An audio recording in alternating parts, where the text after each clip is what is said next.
এক ফকির দিল্লি ঘুরতেছে, একজন বলছে, ভাই তোমারে তো খয়রাত করে দেখতেছি আমি সেই ছোটবেলা থেকে, খালি তুমি খয়রাত করো।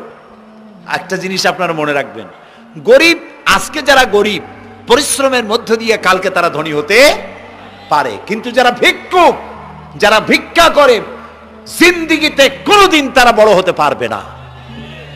ভিক্ষা করা যাদের অভ্যাস, জীবনেও বাড়ি করতে পারবে না, জীবনেও ধনী হইতে পারবে না, কিন্তু গরিব ধনী হইতে পারবে। কারণ হলো আল্লাহর কাছে দুইটা বৈধ জিনিস অত্যন্ত ঘৃণিত। কয়টা? একটা হলো তালাক, আর একটা হলো ভিক্ষাবৃত্তি, মানুষের কাছে চাওয়া। আল্লাহ পছন্দ করেন না। তো ভিক্ষুক ঘুরতেছে, একটা লোক বলল, মিয়া তোমার তো সারা জীবনই খরচ করতে দেখি। খরচ করবো না, করবো কি? যার কাছে যাই সে দেয় 4 আনা 2 আনা 1 টাকা, এর বেশি তো দেয় না, তেই দিয়ে আমি কেমনে বড় লোক হবো? কয় যে তুমি বাদশারে চোখে দেখো না, বাদশারে চোখে দেখো না? কয় বাদশার কাছে কি আমার মতো লোক যাইতে পারে নাকি? কল না, যাইতে হবে, যাও। বাদশা একবার যাবা, এমন দেওয়া দেবে জীবনে আর তোমার খরচ করা লাগবে না। পাতি শিয়ালের পিছনে ঘুরে তো লাভ নাই, পাতি শিয়ালে খায় মুরগি, তোমার একটা ঠ্যাং দেবে, দাঁতের খেলালের কাজ হবে না। বাঘের পিছনে ঘোরো, বাঘে খায় গরু আর হরিণ, একটা রান দিলে তুমি 1 সপ্তাহ খাইতে পারবা। তো বলছে বাদশার কাছে যাও। তো বাদশারে পাবো কই? কই তো দেখলাম কেবল মসজিদে ঢুকলো। তারপরে ফকির গিয়ে দাঁড়ায় আছে বারান্দায়, দেখে যে উনি বাদশা ভেতরে বসে হাত তুলে আছে ভাবে, আর চোখ দিয়ে পানি পড়ে দাড়ি ভিজে ভিজে পড়তেছে। নামাজ শেষ করে, মোনাজাত শেষ করে বাদশা বেরিয়েছেন। কোন বাদশা? শাহজাহান। বাইরে আসার পর ফকির বলল, আসসালামু আলাইকুম বলে ফকির রওনা করছে।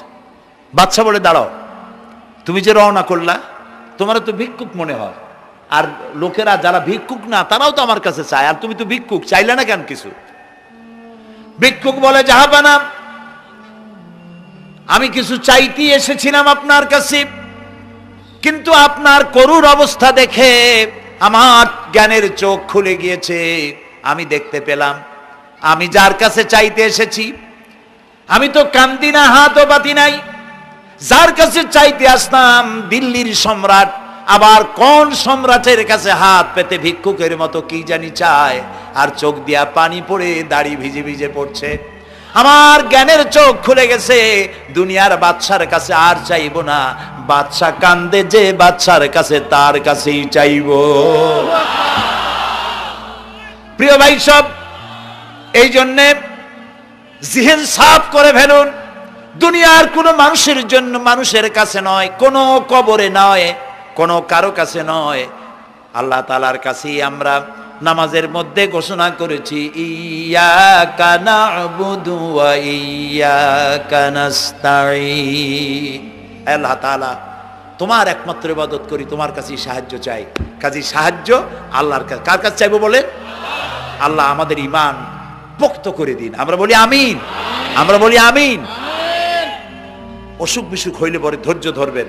অনেক মানুষ আছে জ্বর হইলে কয় যে এত নামাজ পড়ি খালি জ্বর আমারই হয়, এত রোজা রাখি, ভালো ভালো কাম করি, আমার ছেলের অসুখ মোটে সারি না। এই জাতীয় কথা বলবেন না। মুমিনের পায়ে যদি কাঁটাও ফোটে, সওয়াব থেকে খালি নাই। ধৈর্য ধরতে হবে।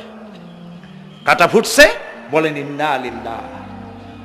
আজাবান লিল মুমিন, মুমিনের জন্য বড়ই আশ্চর্য ব্যাপার, বিপদ হইলেও শুকর আদায় করে, আর সুখে থাকলেও শুকর আদায় করে। সুবহানাল্লাহ বিহামদি। বিপদ আসলে সে বলে ইন্না লিল্লাহি, বলেন ইন্না লিল্লাহি ওয়া ইন্না ইলাইহি রাজিউন। আর যখন শান্তি আসে বলে আলহামদুলিল্লাহ। দুই অবস্থায় তার জন্য নিয়ামত আল্লাহর তরফ থেকে সে পায়, আলহামদুলিল্লাহ। প্রিয় ভাই সব, তো আল্লাহর উপর ঈমান আনার জন্য কয়টা শর্ত বলছিলাম? এই যে প্যাচ লেগে গেছে, কয় যে 3টা। আল্লাহর উপর ঈমান আনার জন্য শর্ত কয়টা? 4টা। 4টার বলছি কয়টা? 2টা। আরেকটা হচ্ছে আল্লাহর কুদরত, এ বিশ্বাস করা। আল্লাহর কুদরত মানে শক্তি। আল্লাহর কিছু বিশ্বাস করবেন বলেন জোরে? শক্তি। আকাশ এবং জমিনে শক্তিশালী কে? কিন্তু আমার দেশের জনগণ, কিছু কিছু রাজনীতিবিদরা বলে জনগণই নাকি সকল ক্ষমতার, সকল শক্তির উৎস। কি পাগল! তুমি ক্ষমতার উৎস? নাকের মধ্যে ময়লা, দাঁতে ছাতা, পেটের মধ্যে দুর্গন্ধ ভরা, ক্ষমতার উৎস।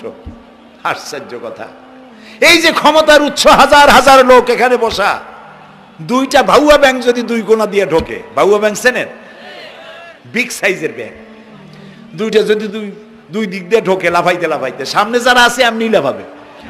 অন্তত টঙ্গী তামিরুল মিল্লাত মাদ্রাসা ছাড়াইয়া তারপরে ফিরে তাকায় বলবে, ভাই আমরা দৌড়াই কেন?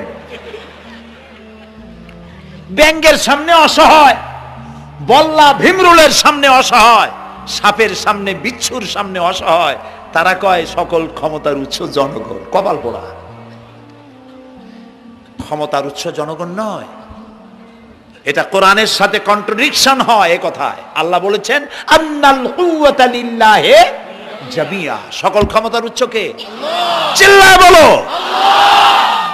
ক্ষমতা কি দেখছেন? মাত্র 1.5 মিনিট। কয় মিনিট? মাত্র 1.5 মিনিট।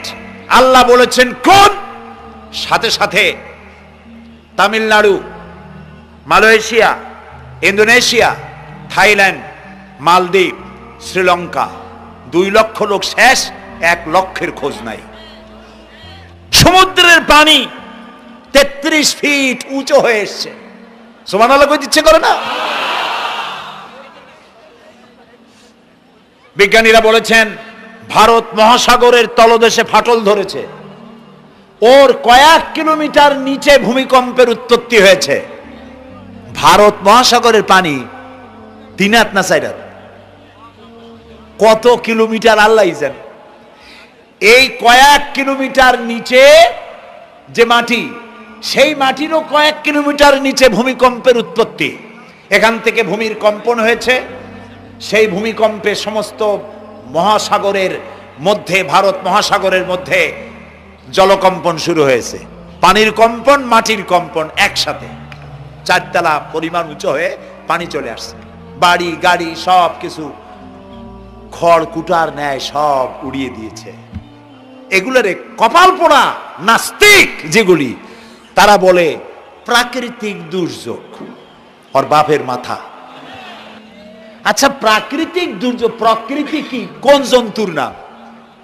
প্রকৃতি কোন জন্তু জানোয়ারের নাম? প্রকৃতি নিজে চলে না কেউ তাকে চালায়? কে চালায়? কপাল পোড়ারা তা বোঝে না। বিশ্ববিদ্যালয়ের শিক্ষক হয়েছে তো, আল্লাহ দিয়ে আসি কোথায়? তবে সব খারাপ না, ভালো আছে আলহামদুলিল্লাহ। কিছু আছে কপাল পোড়া, বিশেষ করে শান্তিনিকেতনে যারা পড়াশোনা করে আসে, সাহিত্য চর্চা করে, এই সাহিত্য চর্চা করতে করতে এক পর্যায়ে কপাল পুড়ে যায়, আল্লাহরে চিনতে পারে না। সব চেনে, আল্লাহরে চেনে না।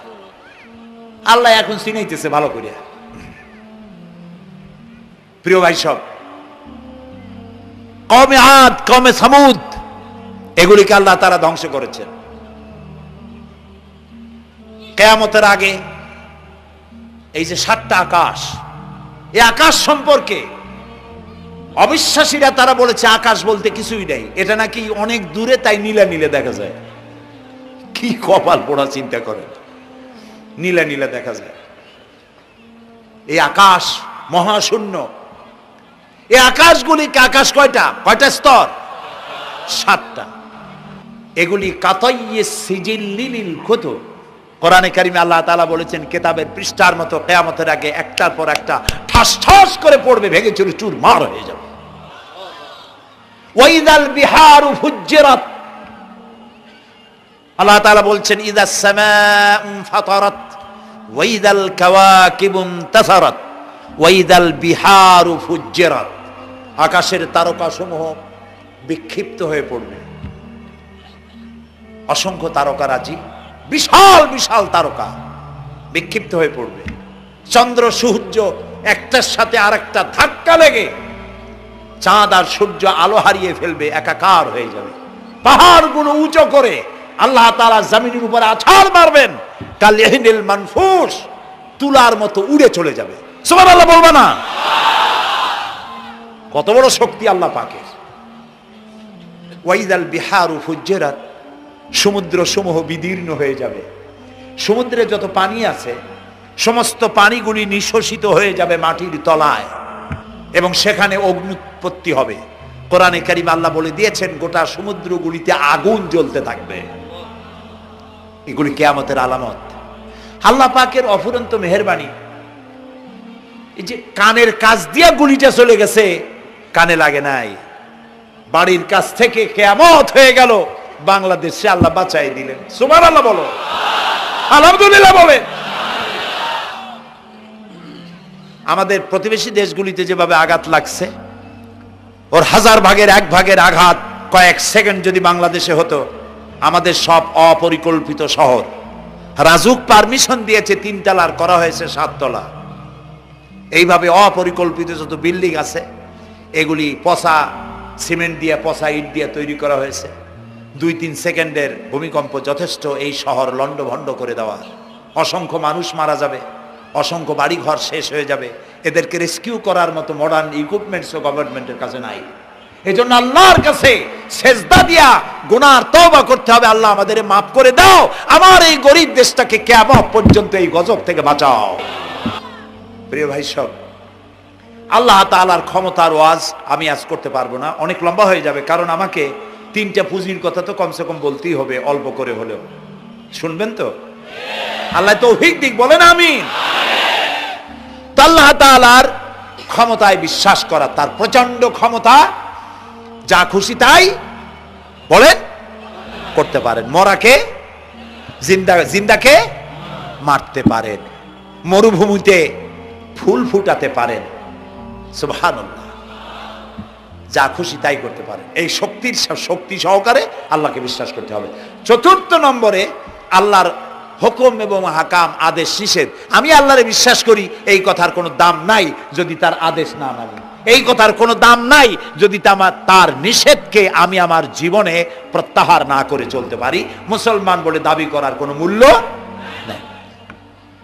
একদিকে নামাজ পড়ি, আর একদিকে ওজনে কম দেয়, খাদ্যে ভেজাল দেয়, বেপরদা করি, মিথ্যা কথা বলা হয়, ওজনে কম দেয়, খাদ্যে ভেজাল দেয়, জমিনের আইল ঠালে, আমানতের খেয়ানত করে।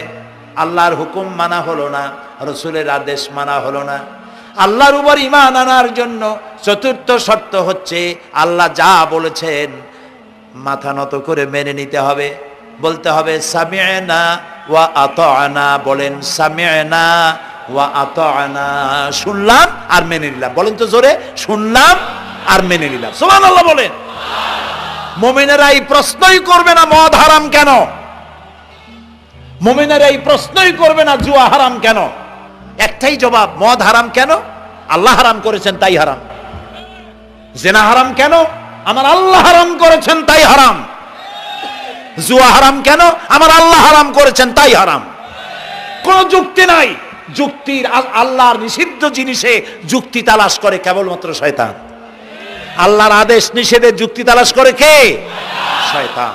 মুমিনের কাজ হলো সামি'না, বলেন, ওয়া আতা'না, শুনলাম আর মানলাম, বাস, শেষ কথা, খালাস। এই গেল 4টি শর্ত পুরো হয়ে গেল।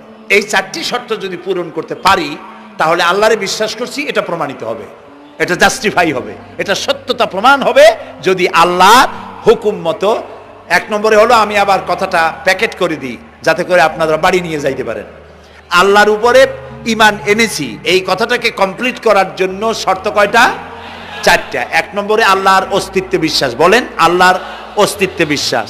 2 নম্বরে আল্লাহর গুণাবলীতে বিশ্বাস। 3 নম্বরে আল্লাহর ক্ষমতায় বিশ্বাস।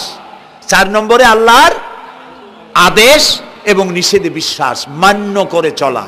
আল্লাহ যেন এই তৌফিক আমাদের দেয়, বলেন আমিন। আল্লাহ রাব্বুল আলামিন দুনিয়ায় শান্তি, আখিরাতে জাহান্নাম থেকে মুক্তি দেওয়ার জন্য আল্লাহ পাক আমাদেরকে একটা ব্যবসার কথা বলেছেন। ওই ব্যবসায় পুঁজি কয়টা?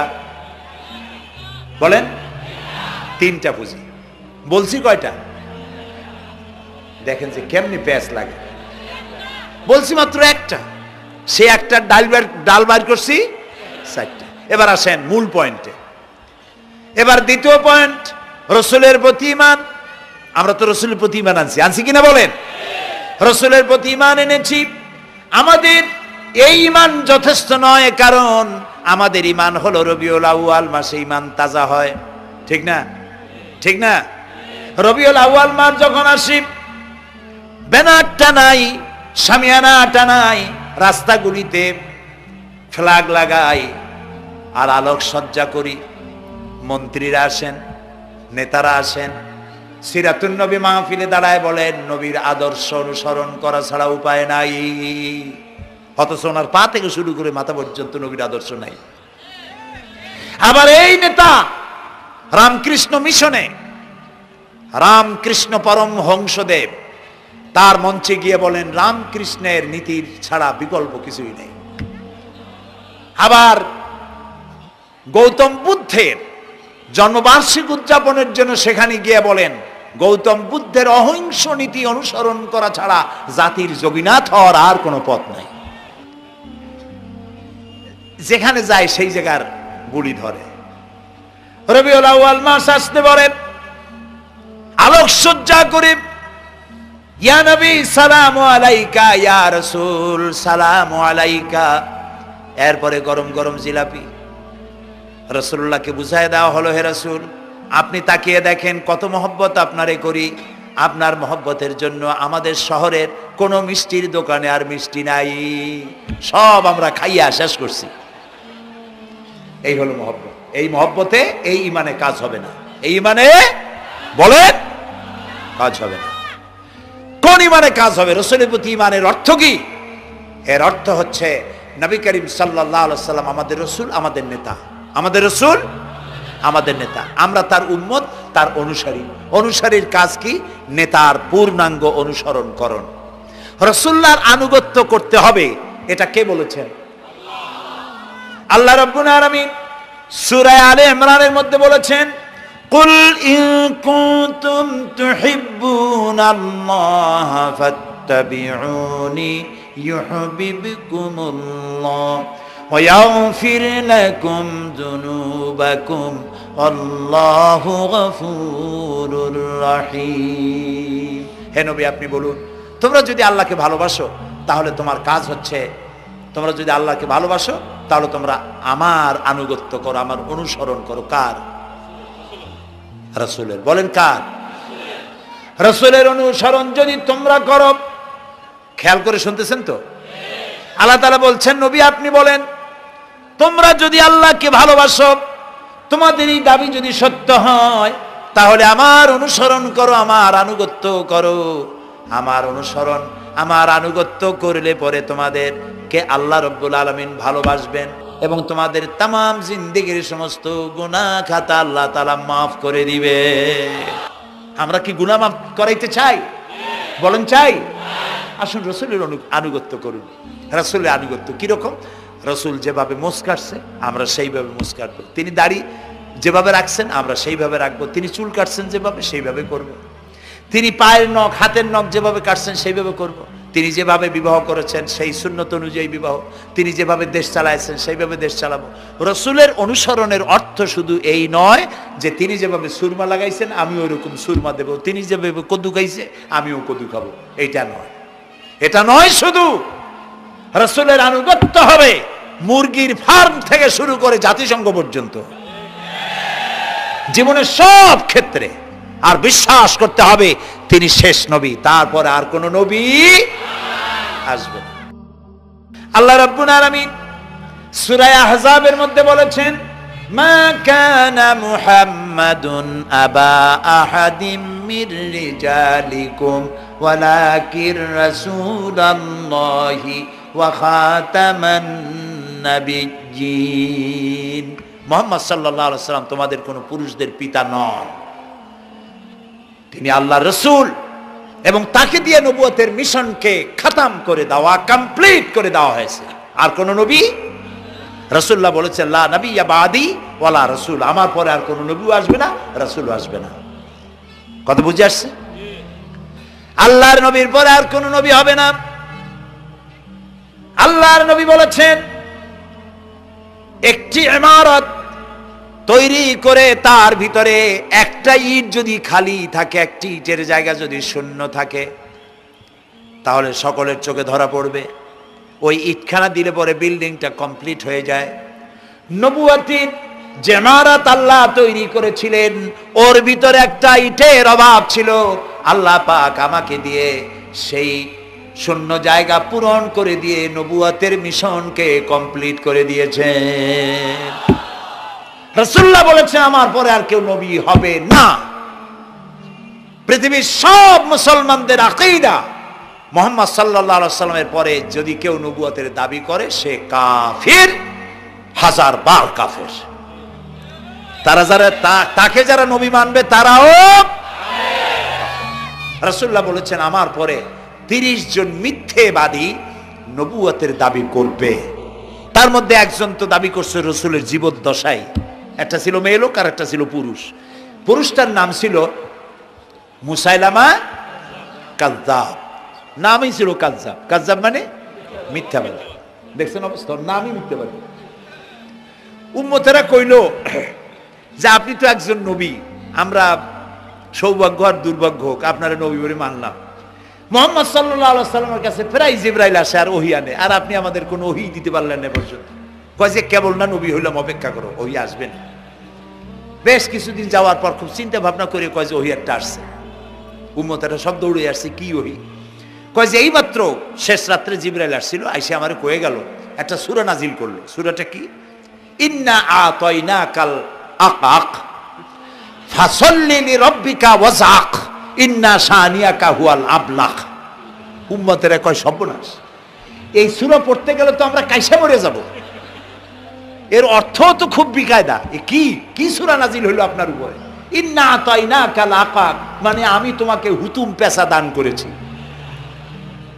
সুতরাং তুমি তোমার প্রভুর উদ্দেশ্যে নামাজ পড়ো আর চিৎকার মারো, কারণ তোমার শত্রুরা সাদা এবং কালো বর্ণের। আমরা তো আগামাথা কিছু বুঝলাম না, কি ওই? আচ্ছা ঠিক আছে, পয়গম্বর মুহাম্মদ সাল্লাল্লাহু আলাইহি সাল্লামকে তার উম্মতেরা নিয়ে যায় তাদের বাগানে, মাঝে মধ্যে নিয়ে যায়। নিলে পরে যে কুয়ায় পানি থাকে না, শূন্য কুয়া পানিতে ভরে যায়। যে গাছতলা দিয়ে তিনি হেঁটে যান, যে খেজুর গাছে খেজুর নাই সেই গাছতলা দিয়ে রাসূল হেঁটে গেলেন, গাছে ফল ধরে যায়। আপনি তো এরকম কিছু দেখাইতে পারেন না। কয় তোমরা তো আমার নেও না, চলো না যাই। নিয়ে গেছে, যাইয়া দেখে যে কুয়ার পাড় দিয়ে যায়, যে কুয়ায় পানি থাকে তা থাকে না, শুকায় যায়। যে গাছ তলায় দিয়ে যায় ওই গাছে খোরমা থাকলে সাথে সাথে খড়গুড়ি ঝরে যায়। উম্মতের কয় কি একটা কপাল পড়া নবী পাইলাম বাকি। আল্লাহ তারে শেষ করছে দুনিয়া থেকে, জাহান্নামে চলে গেছে। সেই মহিলাটাও গেছে, সেও গেছে। রাসূলুল্লাহ বলেছেন এইরকম 30 জন মিথ্যাবাদী নবুয়তের দাবি করবে কিয়ামতের আগ পর্যন্ত। গোলাম আহমদ কাদিয়ানী, এ হলো ইতিহাসে আমরা যদ্য পাই তার পর্যন্ত 28 জন হয়েছে। মুহাম্মদ সাল্লাল্লাহু আলাইহি সাল্লামের ইন্তেকালের পর ওকে নিয়ে হয়েছে 28 জন। কয়জন হইল? বাকি আছে কয়জন? তাই বলে কিয়ামত যে এই 2 জন হইলি আগামী বছর বা 5-6 বছরের মধ্যে কিয়ামত হবে ওইটা চিন্তা করেন না। এই পৃথিবীতে একটা লোক আল্লাহ শব্দ উচ্চারণ করার যদি থাকে কিয়ামত সে পর্যন্ত হবে না। সুতরাং বহুত দেরি আছে কিয়ামতে। তবে ওর মতো আরো শয়তান 2 জন আসবে। গোলাম আহমদ কাদিয়ানী বলল আমি পয়গম্বর, আমি নবী, আমার উপরে ওহী আসে। তো তার সঙ্গে ওই যুগের বড় আলেম মাওলানা আতাউল্লাহ শাহ বুখারী রহমতুল্লাহ আলাইহি তিনি বললেন, আচ্ছা তুমি যে নবুয়তের দাবি করো এই শক্তি তুমি পাও কই? কয় যে আমার শক্তি তো কোরআন, কোরআনের মধ্যেই আছে আমার কথা। কোথায়? কয় সূরা সফের মধ্যে আছে। ইয়াতি মিন বাদি ইসমুহু আহমদ। ঈসা আলাইহিস সালাম আমার ব্যাপারে ফোরকাস্ট করেছেন, ভবিষ্যৎবাণী দিয়েছেন যে আমার পরে একজন আসবে তার নাম হবে আহমদ, আমি তো সেই আহমদ। মাওলানা বুখারী বলছেন বেকুব, ঈসা আলাইহিস সালাম যার কথা বলেছেন তার নাম, ঈসা আলাইহিস সালাম যার কথা বলেছেন তার নাম হলো ফকাত আহমদ, আর তোমার নাম হলো গোলাম আহমদ। তাহলে এতে করে বোঝা যায় ঈসা আলাইহিস সালাম যার কথা বলেছেন তুমি সেই আহমদের গোলাম, তো তুমি নবুয়তের দাবি করো কেন? গোলাম আহমদ কয় যে হুজুর আমার নামের আগে গোলাম বৈশা একটু সমস্যা হয়েছে, ঠিক, তো গোলামটারে যদি বাদ দেই তাহলে তার আপনি আপত্তি করতে পারেন না আমি আহমদ থাকি আর আপনি আমার উম্মত হয়ে যান। আমি আমার কথা ঈসা আলাইহিস সালাম বলেছেন। মাওলানা বুখারী বলছেন দেখো তোমার ফতোয়া অনুযায়ী তুমি বলছো নামের প্রথম অংশ বাদ দিয়া শেষের অংশ নিয়ে তোমার উপর ঈমান আনতে, তাহলে আমি আমার নাম আতা আল্লাহ, তোমার ফতোয়া অনুযায়ী আমার নামের প্রথম অংশ বাদ দিলাম, আতা গেছে, থাকছে আল্লাহ। আর আল্লাহ হয়ে বলছি তোর মতো গাধারে আমি নবুয়ত দেই নেই। এরপর এই শয়তানের মৌত হলো কোথায় বলেন? কোথায়? পায়খানার ভিতরে। এই কাদিয়ানীরা, গোলাম মোহাম্মদ কাদিয়ানী কাফের, ওরে যারা নবী বলে মানে তারাও কাফের।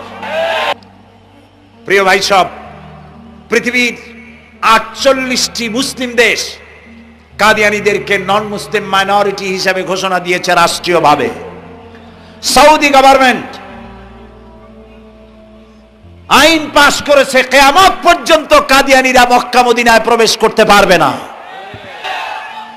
কাজী তাদের ব্যাপারে উচ্চবাচ্য কথা বলতে গিয়ে ব্যারিস্টার হন, আইনজীবী হন, যেই হন, খতমে নবুয়তের আন্দোলন যারা করে তাদের ব্যাপারে কথা বলতে গিয়ে মুখ সামনে কথা বলবেন। এদেশের মানুষ শহীদ হয়ে যাবে, কাদিয়ানীদেরকে বরদাস্ত করবে না। আমাদের দেশে হিন্দু, থামুন, আমাদের দেশে হিন্দু, খ্রিস্টান, বৌদ্ধ আমাদের দেশের নাগরিক অধিকার ভোগ করে না? আমাদের সমান নাগরিক অধিকার তারা ভোগ করে। কাদিয়ানীরাও হিন্দু খ্রিস্টানদের মতো নন মুসলিম মাইনরিটি হিসেবে এদেশে বসবাস করে নাগরিক সুবিধা ভোগ করবেন, কোনো অসুবিধা নাই। কিন্তু আপনি মুসলমান বলে দাবি করবেন না, শেষ নবী মানবেন না, আমরা এই ব্যাপারে কিয়ামত পর্যন্ত আপোষ করব না। কেবলমাত্র মূর্খ, দালাল, হারামখোর তারাই কাদিয়ানীদের পক্ষ অবলম্বন করতে পারে, ইমানদারেরা পারে না।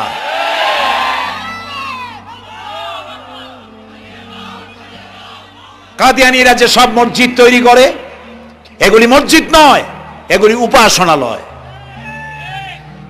হিন্দুদের মন্দিরকে যেভাবে আমরা সম্মান করি, ওদের উপাসনালয়কে সম্মান করি।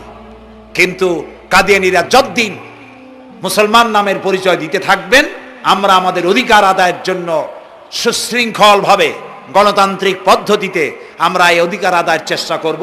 খতমে নবুয়তের আন্দোলন কোনো রাজনৈতিক আন্দোলন নয়, এটি আমাদের ঈমানের আন্দোলন। যারা আন্দোলন করতেছেন তারা আমাদের ফরজে কিফায়ার দায়িত্ব পালন করছেন। প্রিয় ভাই সব, রাসূলের প্রতি ঈমান আনতে হলে এরকম ঈমান আনতে হবে, তারপরে আর কোন নবী আসবে না। তারপরে কথা হলো তাকে অনুসরণ করতে হবে পায়ের নখকাটা থেকে শুরু করে মাথার চুল পর্যন্ত, জীবনের সব ক্ষেত্রে রাসূলের অনুসরণ করতে হবে। তিনি সেনাপতি ছিলেন, শ্রমিক ছিলেন, পিতা ছিলেন, নানা ছিলেন, স্বামী ছিলেন, ঠিক না? তিনি রাষ্ট্রপ্রধানও ছিলেন। প্রিয় ভাই সব, এই যে আল্লাহ রাব্বুল আলামিন মুসলমানদেরকে পৃথিবীর মধ্যে সবথেকে বেশি শান্তি প্রিয় করেছেন, কোন আলহামদুলিল্লাহ। তোমরা আমার মক্কা যাইয়া দেখো, মক্কা মদিনায় যাইয়া দেখো, আমাদের কও সন্ত্রাসী। মক্কা মদিনায় লক্ষ লক্ষ মানুষ এই যে সব চলে গেছে, এখন কোথায় গেছে?